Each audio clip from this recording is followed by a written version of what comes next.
Richard zoomed in. It was a young black man, focused, a chef's knife moving in his hand. But it wasn't just what he was doing, it was how he was doing it that made Richard hold his breath. The rhythmic thump-thump-thump of the knife hitting the board was impossibly fast, impossibly precise. Every slice of carrot, every dice of onion, it was perfect. This wasn't someone just doing a job, this was a master at his craft. And he was completely alone. Richard's mind raced. Who was this guy?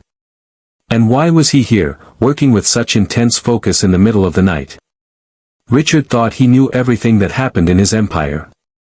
But this was a mystery. He threw on a pair of jeans and a hoodie and grabbed his car keys. He had to see this for himself.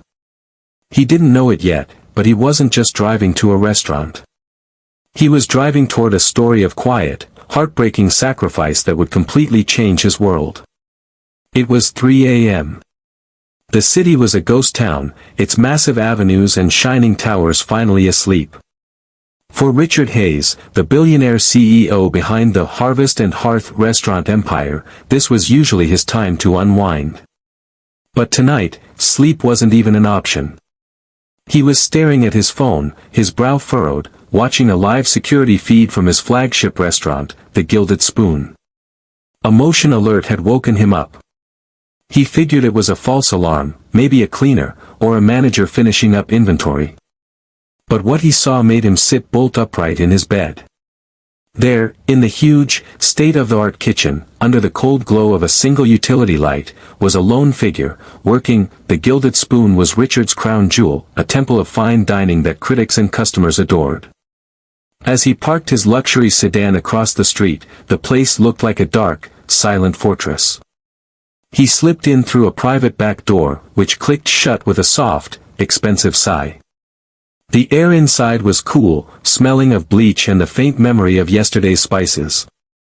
He moved like a ghost through the dark dining room, where the echoes of last night's laughter seemed to hang in the air. As he got closer to the kitchen doors, he heard it again, that hypnotic chopping from the video feed. Thump thump thump thump. It was faster in person, like a frantic heartbeat in the silent building. Peeking through the small window on the door, he saw the young man again. His name tag, pinned to a worn chef's jacket, read Ethan.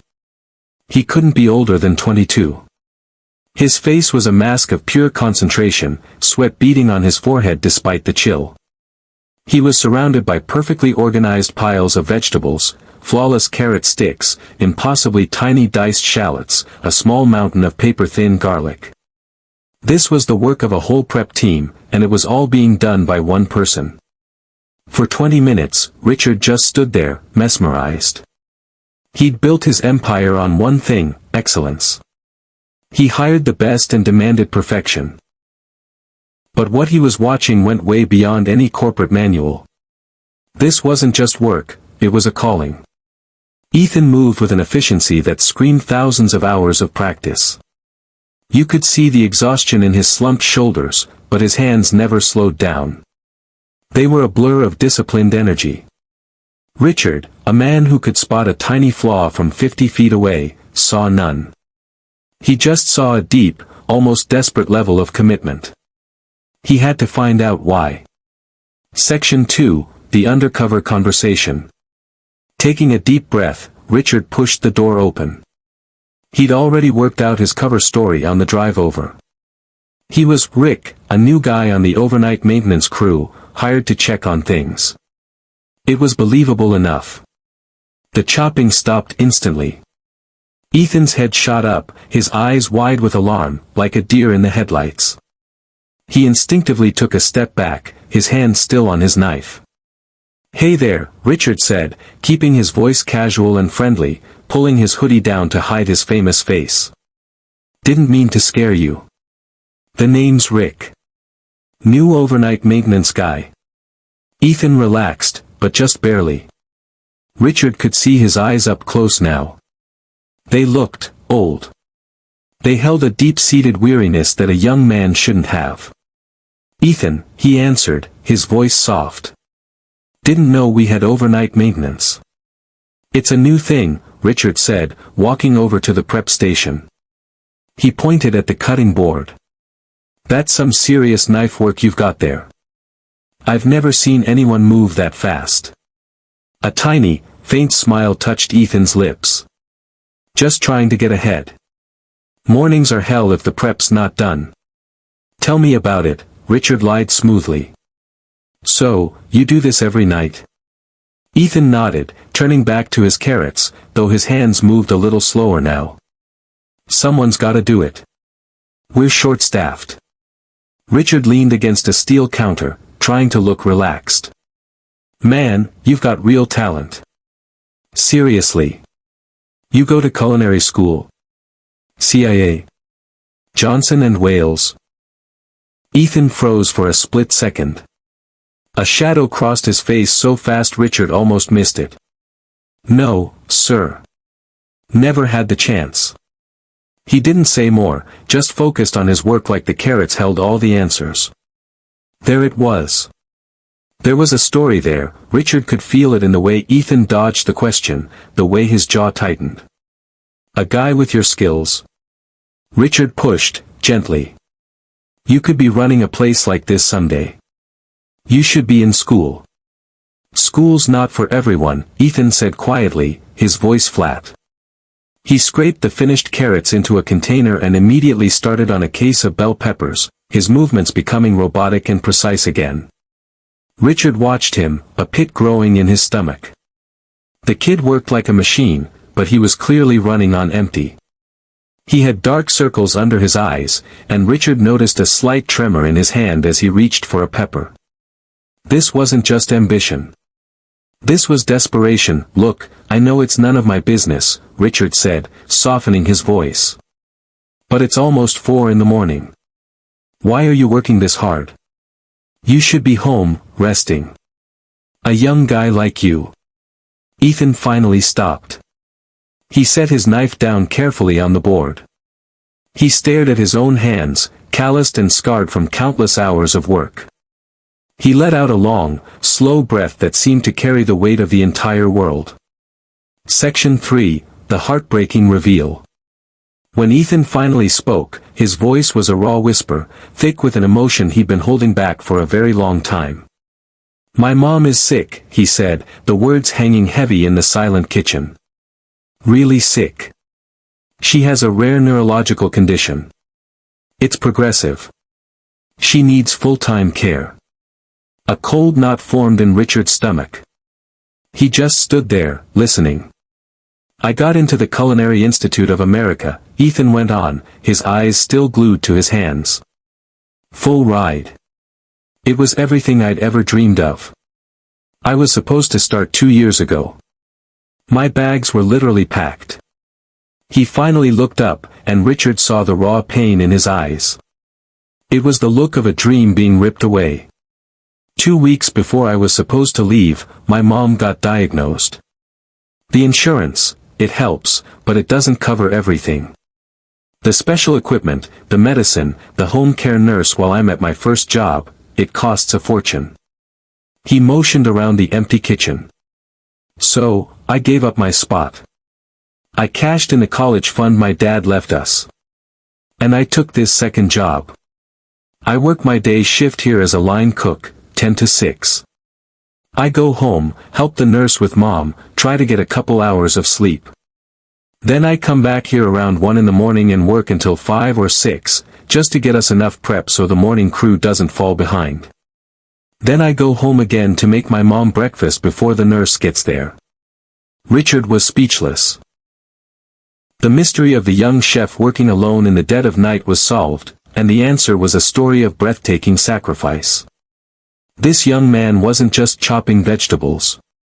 He was fighting for his family. He was carrying a burden that would crush most people, and he was doing it all on his own. He had traded his entire future for his mother's present. I had no idea, Richard stammered, the Rick persona completely gone. The words felt empty. Ethan just gave a small, tired shrug. Nobody does. I don't talk about it. Everyone's got their own problems, you know. Complaining doesn't pay the bills. He picked up his knife again, as if its familiar weight was the only thing holding him upright. I want her to be comfortable. That's all that matters. The simple dignity in his voice, the incredible love that was fueling his bone-deep exhaustion, it hit Richard like a punch to the gut. For years, he'd obsessed over profit margins and efficiency. He'd built an empire of food, but he had forgotten about the human beings who brought it all to life. He saw them as names on a spreadsheet, not people with their own silent struggles. In his quiet humility, Ethan was more of a man than he had been in a long, long time. Section 4, The Resolution. Something inside Richard snapped. First came shame, but it was quickly replaced by a powerful surge of purpose. He had the power to change this. Not just to help, but to make it right. He took a step forward. "Ethan," he said, his voice now firm and clear, all pretense gone. "My name isn't Rick." Ethan looked up, confused. "My name is Richard Hayes." Recognition slowly dawned in Ethan's exhausted eyes, followed by a wave of pure panic. He thought he was about to be fired. "Mr. Hayes." "Sir. I'm so sorry, I'm not supposed to be here alone, but the manager said it was okay, as long as the prep gets done." Richard held up a hand. "Ethan. You have absolutely nothing to apologize for. I'm the one who should be sorry." He walked closer, looking the young chef right in the eye. "I spent the last hour watching you. Your skill is unlike anything I've ever seen. But it's not your knife work that's most impressive. It's your character. Your dedication to your family, you can't teach that in any school." Tears started to well up in Ethan's eyes, a storm of confusion, fear, and sheer exhaustion.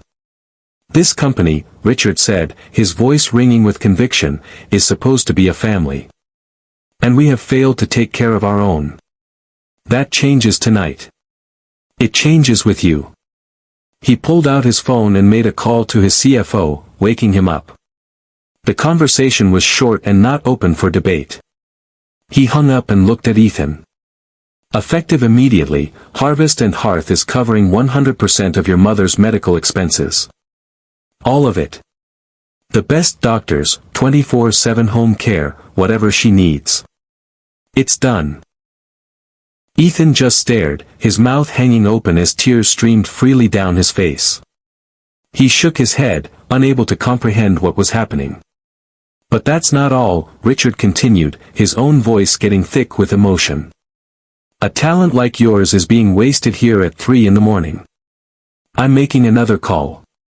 He dialed the admissions director at the Culinary Institute of America, a man he knew from a charity board. "Ethan," Richard said, looking at the stunned young man.